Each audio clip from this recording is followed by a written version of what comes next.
नमस्कार दोस्तों, मेरा नाम है विपुल राजपूत और स्वागत है विपुल एजुकेशन चैनल पर आप सभी का। दोस्तों, कक्षा 12 की जो बुक है समकालीन विश्व राजनीति, उसके अंदर पाठ नंबर 1 चल रहा है शीत युद्ध का दौर।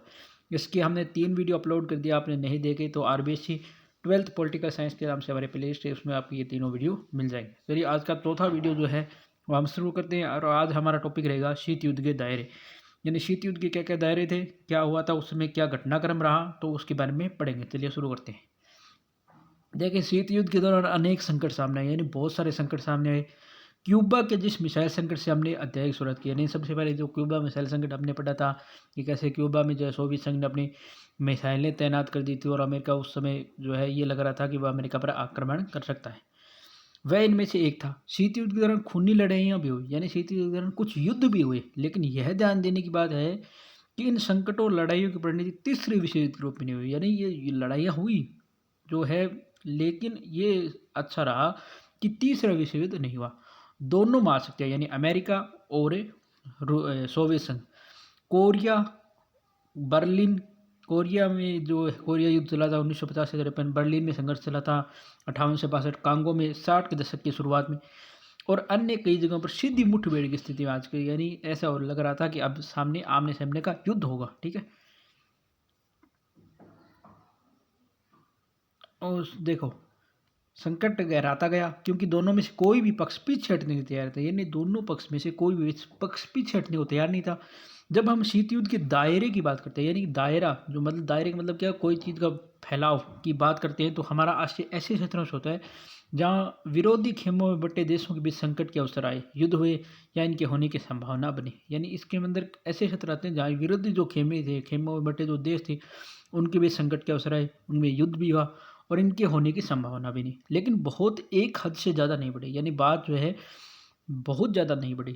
कोरिया, वियतनाम और अफगानिस्तान जैसे कुछ क्षेत्रों में व्यापक दनानी, जैसे कोरिया है, जैसे अब जो कोरिया है, उत्तरी कोरिया, दक्षिण कोरिया, उसमें एक टाइम था फिर विभाजन हो जाता है।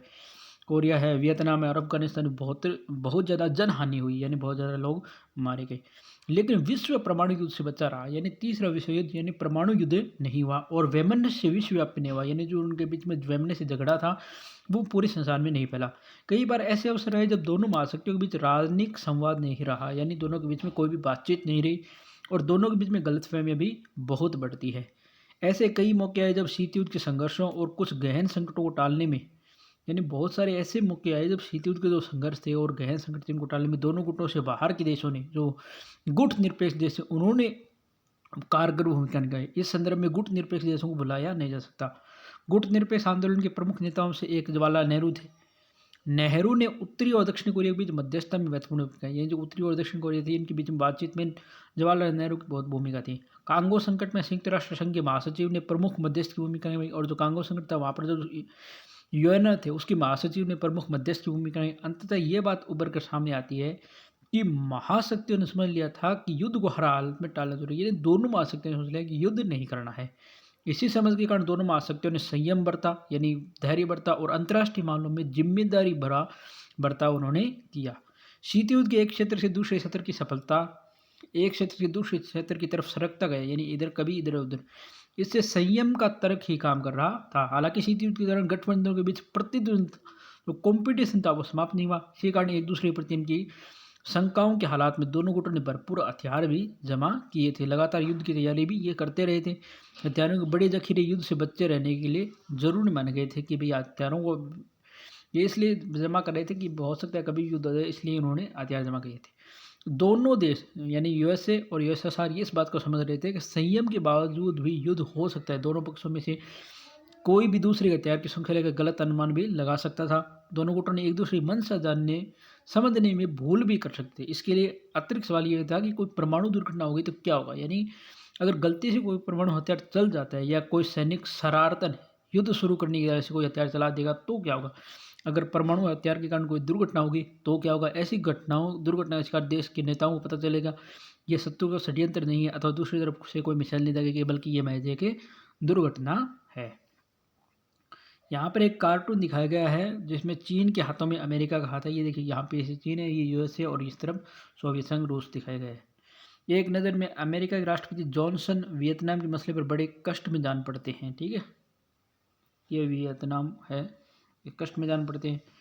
इस कारण समय रहते अमेरिका और सोवियत संघ ने कुछ एक परिणाम और अन्य हथियारों को सीमित या समाप्त करने आपस में सहयोग करने पर लगे। यानी समय रहते जो अमेरिका के थे, इन्होंने क्या किया कि जो सोवियत संघ है और अमेरिका, इन्होंने क्या किया, कुछ परमाणविक और अन्य हथियारों को सीमित या समाप्त करने का फैसला किया था। दोनों महाशक्तियों ने अस्त्र नियंत्रण द्वारा हथियार के होड़ पर लगाम कसी जा सकती है, उसमें स्थायी संतुलन भी लाया जा सकता है, ऐसा होता है। ऐसे प्रयास की शुरुआत सन 1960 के दशक के उत्तरार्ध में हुई।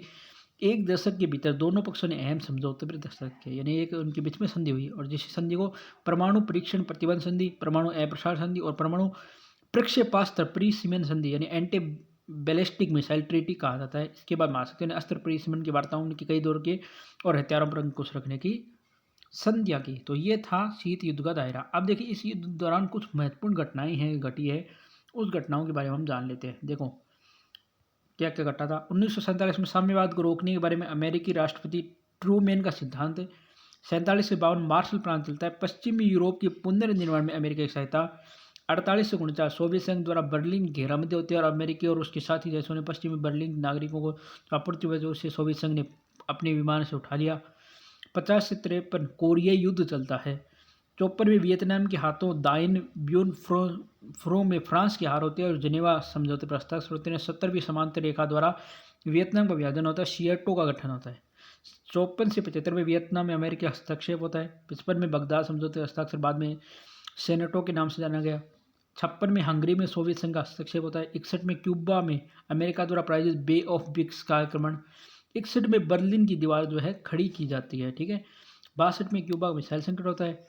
65 में डोमिनिक रिपब्लिक में अमेरिकन हस्तक्षेप करता है। 68 में चेकोस्लोवाकिया से सोवियत हस्तक्षेप होता है। 72 में अमेरिकी राष्ट्रपति निक्सन का चीन दौरा होता है। 78 से 89 में कंबोडिया वियतनाम का हस्तक्षेप होता है। 79 से 89 में अफगानिस्तान में सोवियत संघ का हस्तक्षेप होता है। 1985 में गोर्बाचेव सोवियत संघ के राष्ट्रपति बने और शीत युद्ध की दौर सुधार की प्रक्रिया प्रारंभ की। 89